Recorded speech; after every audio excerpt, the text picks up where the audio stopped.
अस्सलाम वालेकुम स्टूडेंट्स, आज हम इको 402 की असाइनमेंट को देखेंगे और इसकी ड्यू डेट हमारे पास 4 मई 2026 है और ये 10 नंबर की हमारे पास असाइनमेंट है।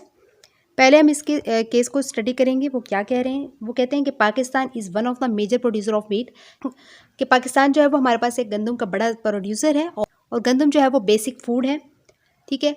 और वीट का जो है वो सीज़न स्टार्ट हो जाता है तो गवर्नमेंट क्या करती है, गवर्नमेंट जानती है कि जो लार्ज सप्लायर्स होते हैं वो होर्डिंग कर लेते हैं गंदम को, यानी कि स्टॉक कर लेते हैं, ज़ख़ीरा कर लेते हैं, ठीक है। और बाद में जो है यानी कि फिर जो है वो आर्टिफिशियल जब स्टॉक कर ली जाती है तो गंदम हमारी आर्टिफिशियल स्टॉक जो है वो शॉर्टेज आ जाता है, ठीक है। यानी ख़ुद से शॉर्टेज बनाया जाता है और फिर जो है वो गंदम महंगी हो जाती है। तो गवर्नमेंट ने क्या किया कि 3800 रुपये जो है वो पर बैग जो है वो फ़िक्स कर दी, ठीक है, ताकि जो है वो स्टोरेज ना करें लोग, ठीक है। और जो है वो ये जो शॉर्टेज आर्टिफिशियल शॉर्टेज आ जाता है तो ये भी ख़त्म हो जाए, ठीक है।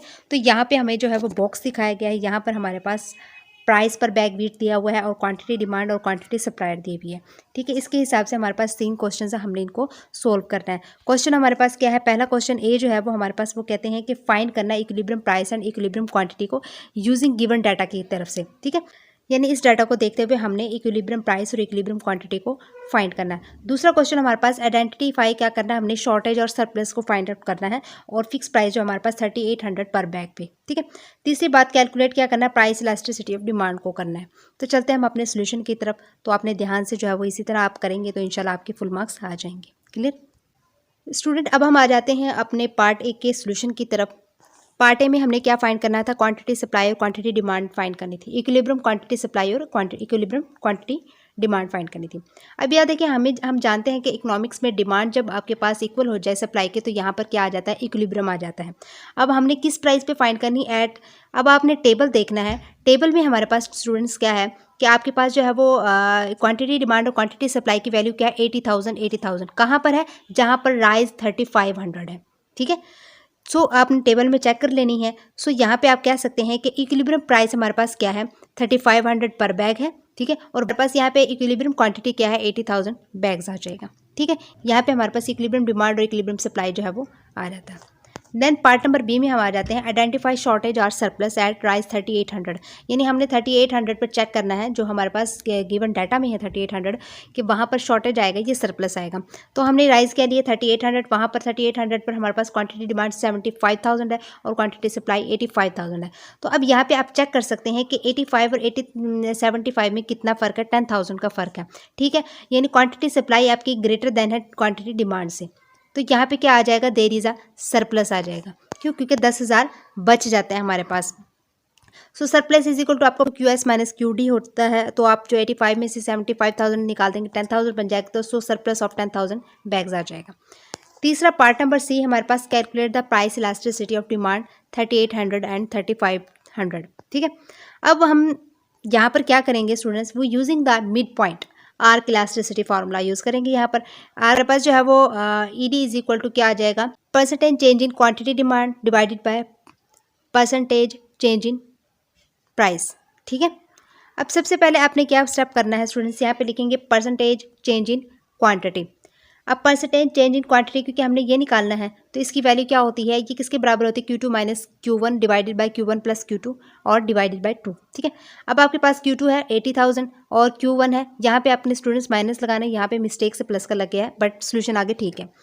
और यहाँ पे Q1 हमारे पास 75,000 और यहाँ पे यही आपके पास 80,000 और प्लस 75,000 डिवाइडेड बाय 2 कर देना। जब ये इसमें से इसको माइनस किया 5,000 आ जाएगा, इन दोनों को ऐड किया मेरे पास जो है वो 1,55,000 आ जाएगा और डिवाइडेड बाय 2 आ जाएगा।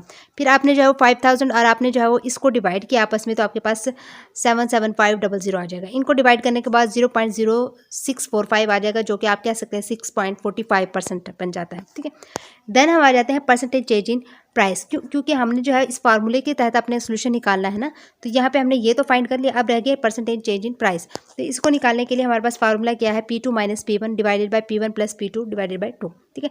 इसी तरह P2 हमारे पास 3500 और P1 38 और ये भी आपने प्लस कर देना और ये डिवाइड 2 करना। तो ऊपर वाले को माइनस किया, आपके पास माइनस का 300 आ जाएगा। इन दोनों को ऐड किया तो आपके पास 7300 डिवाइडेड बाई 2, ये -300 इन दोनों को डिवाइड करने के बाद 3650 आ जाएगा। जब आपने इनको भी डिवाइड किया तो वही आपके पास माइनस का 0.0822 आ जाएगा। तो कह सकते हैं -8.22% आ जाएगा।